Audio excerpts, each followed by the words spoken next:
Hey everyone, welcome to Raj economics and commerce classes. मैं हूं नीरज कुमार और आज मैथमेटिकल इकोनॉमिक्स के अंतर्गत हम लोग एक टॉपिक पढ़ने वाले हैं जो कि है marginal rate of substitution from utility function. ठीक है, यूटिलिटी फंक्शन से हम लोग मार्जिनल रेट ऑफ सब्स्टिट्यूशन कैसे निकालते हैं वो देखेंगे मैथमेटिकली।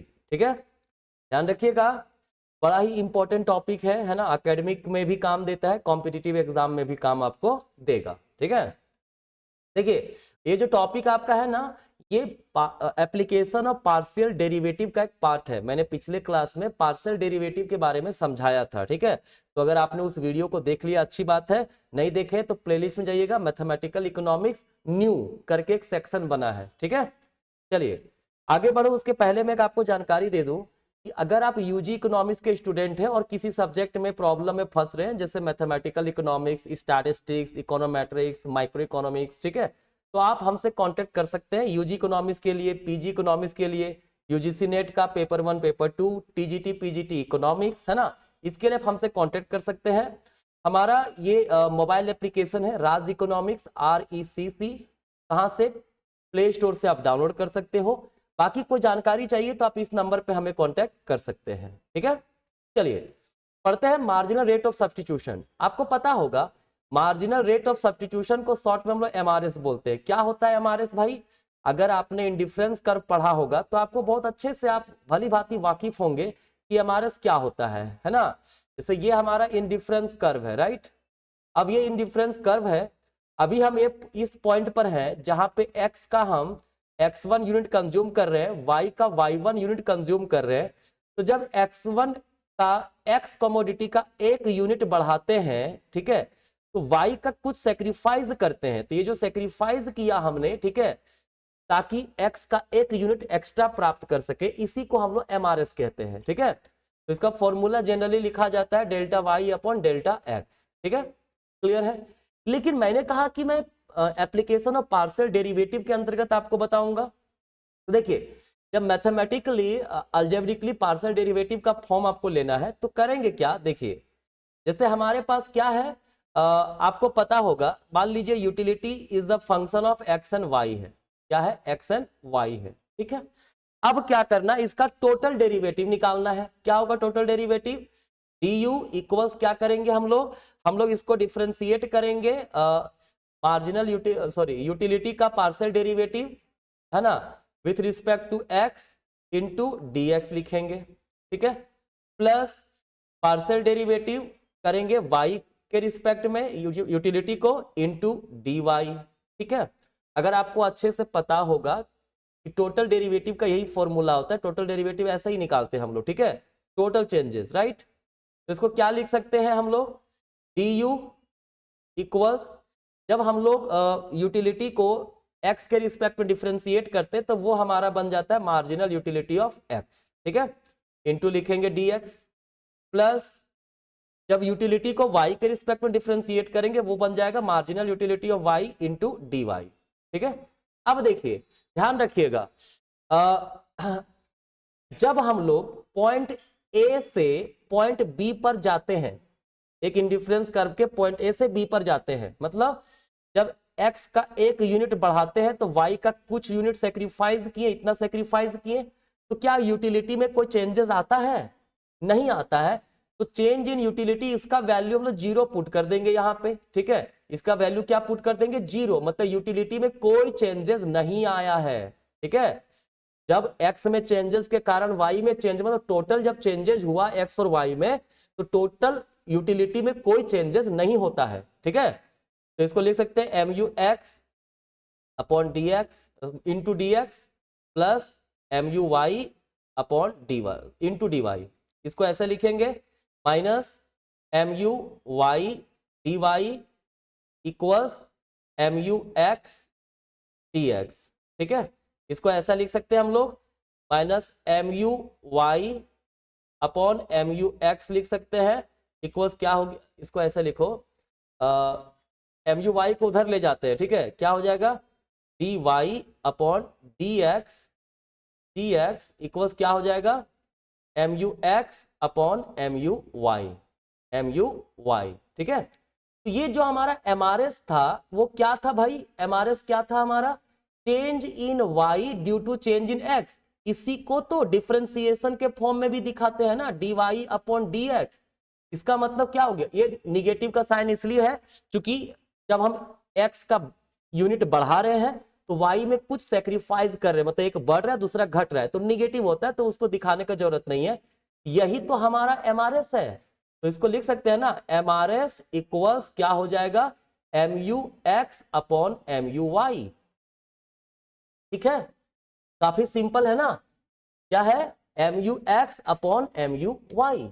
क्लियर, बड़ा सिंपल है ये, है ना। अब देखिए इसमें क्वेश्चन क्या आता है, हम न्यूमेरिकल क्वेश्चन भी कुछ करवाएंगे अभी, है ना। क्वेश्चन आता है और कहेगा कि यूटिलिटी फंक्शन गिवन है, एमआरएस निकालिए और बताइए कि वो एमआरएस इंक्रीजिंग है, डिक्रीजिंग है, कांस्टेंट है। ठीक है, तो देखिए पहला एग्जांपल, जैसे यूटिलिटी फंक्शन ये दिया हुआ है ना, हमें निकालना एमआरएस। तो एमआरएस के लिए फॉर्मूला अभी हमने क्या पढ़ा, M U X upon M U Y. ठीक है, एम यू एक्स का मतलब क्या होता है भाई, एम यू एक्स का मतलब होता है, इसको यूटिलिटी फंक्शन को डिफरेंशिएट, पार्शियल डिफरेंशिएशन करेंगे एक्स के रिस्पेक्ट में, वाई को कांस्टेंट मानेंगे। तो एक्स स्क्वायर का 2x आया, वाई कांस्टेंट है तो उसका 0 हो गया, खत्म, क्या बचा, सिर्फ 2x बचा। जब एम यू वाई निकालेंगे मतलब यूटिलिटी फंक्शन को वाई के रिस्पेक्ट में डिफरेंशिएट करेंगे, तो एक्स स्क्वायर तो कांस्टेंट है, वाई का वाई के रिस्पेक्ट में होता है 1। तो एमआरएस क्या हो गया हमारा, एमआरएस हो गया 2x upon 1 that is 2x। ठीक है, अब देखिए जैसे जैसे हमारा एमआरएस एक्स बढ़ेगा, ध्यान दीजिएगा, जैसे जैसे एक्स बढ़ रहा है एमआरएस क्या होगा, अगर एक्स हमारा 1 है तो एमआरएस क्या होगा, 2 इंटू 1 मतलब 2। अगर हमारा x इक्वल्स 2 है तो एमआरएस क्या हो जाएगा, 2 इंटू 2 मतलब 4। ठीक है, तो जैसे जैसे x हमारा बढ़ रहा है एमआरएस क्या हो रहा है, बढ़ रहा है, तो ये क्या हो जाएगा, इंक्रीजिंग एमआरएस का एग्जाम्पल है, ये इंक्रीजिंग एमआरएस का एग्जाम्पल है। ठीक है ना, कोई दिक्कत नहीं है। चलिए नेक्स्ट देखिए, ये यूटिलिटी फंक्शन दिया हुआ है ना, यहां पे हम निकालते वही कहानी, पहले एम यू एक्स निकालते, एक्स के रिस्पेक्ट में डिफरेंशिएट करेंगे तो एक्स का पावर 0.3 है, बाहर निकल जाएगा, एक्स का पावर माइनस 0.7 हो जाएगा और वाई एज इट इज रहेगा 0.7। मैं ये सोच के पढ़ा रहा हूं कि पार्शियल डेरिवेटिव आपको आता है, नहीं आता है पिछला वीडियो जरूर देख लीजिएगा। ठीक है ना, ये हो गया। अब एम यू वाई निकालेंगे, एम यू वाई मतलब वाई के रिस्पेक्ट में डिफरेंशिएट करेंगे, एक्स कांस्टेंट है, y का पावर 0.7 है, ये बाहर आ गया, x का पावर जैसा है वैसा ही रहेगा, y का पावर माइनस 0.3 हो गया। ठीक है, तो एमआरएस क्या होगा भाई, MRS M U X upon M U Y होता है, तो 0.3 x का पावर माइनस 0.7 x का पावर 0.7 अपॉन क्या होगा, 0.7 x का पावर 0.3 y का पावर माइनस 0.3। ठीक है, तो इसको सॉल्व करें क्या होगा, 0.3 0.7 है, पॉइंट पॉइंट कैंसिल, तो ऊपर 3 बचेगा, 3x को नीचे ले आते हैं, अच्छा यहाँ पे y है ना, यहाँ पे y है, यहाँ पे y है, x को नीचे ले आते हैं और ये y को ऊपर ले जाते हैं, तो क्या होगा, y का पावर 0.7 है इंटू y का पावर 0.3 हो गया, डिवाइड में 7 हो जाएगा और x नीचे आएगा तो x का पावर ऑलरेडी 0.3 है और एक आगे x का पावर 0.7। ठीक है, सॉल्व करेंगे इसको, क्या होगा, 3y का पावर 1 आ जाएगा, क्योंकि 0.7 और 0.3 1 होता है, इस तरह x का पावर भी 1 हो जाएगा, 7x का पावर 1। ठीक है, अब देखो जैसे जैसे x यूनिट बढ़ता जाएगा, ठीक है, एमआरएस क्या होगा, घटता चला जाएगा, क्योंकि न्यूमरेटर का वैल्यू जो है 3y है और डिनोमिनेटर में 7x है, x जैसे जैसे बढ़ेगा एमआरएस का वैल्यू कम होता चला जाएगा। ठीक है, इसका मतलब ये किसका एग्जाम्पल है, डिक्रीजिंग डिक्रीजिंग एमआरएस का एग्जाम्पल है। ठीक है ना, कोई दिक्कत नहीं है। अब देखिए एक क्वेश्चन है, यूटिलिटी इक्वल दिया है 3x प्लस 4y, तो एम यू एक्स कैसे निकलेगा, x के रिस्पेक्ट में डिफरेंशिएट करेंगे 3 आएगा, एम यू वाई निकालेंगे कितना आएगा, 4 आएगा, तो एमआरएस क्या हो गया, एमआरएस हो गया 3/4, ये कांस्टेंट टर्म आ गया यहाँ पे हमारा।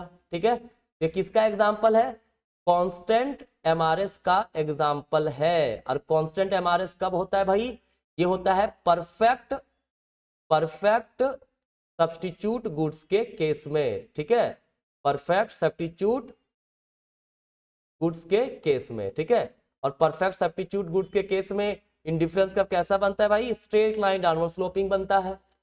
जब एमआरएस डिक्रीजिंग है तो इंडिफरेंस कर्व हमारा कन्वेक्स टू दी ओरिजिन बनता है, और अगर एमआरएस हमारा इंक्रीजिंग है तो हमारा ये कैसा बनेगा, कनकेव बनेगा हमारा इंडिफरेंस कर्व, ठीक है। तो ये हमारा क्या था, मार्जिनल रेट ऑफ सब्स्टिट्यूशन, ठीक है। मुझे उम्मीद है ये आपको कंसेप्ट जो है क्लियर होगा, ठीक है। कई जगह पे रेट ऑफ मार्जिनल सब्स्टिट्यूशन भी इसको बोलते हैं, है ना, डोंट बी कंफ्यूज्ड, क्लियर। चलिए, तो ये था आपका marginal rate of substitution using utility function, ठीक है। तो चलिए, अगर आपको ऑनलाइन क्लासेस करना है तो भाई मैं आपको ऑलरेडी बता चुका हूं, हमारा मोबाइल एप्लीकेशन अभी डाउनलोड कीजिए, आपको बहुत काम देगा, आपका इकोनॉमिक्स का जो सफर है वो बहुत ईजी होगा हमारे साथ, ठीक है। चलिए, तो आज कहीं तक, मिलते हैं नेक्स्ट क्लास में, धन्यवाद।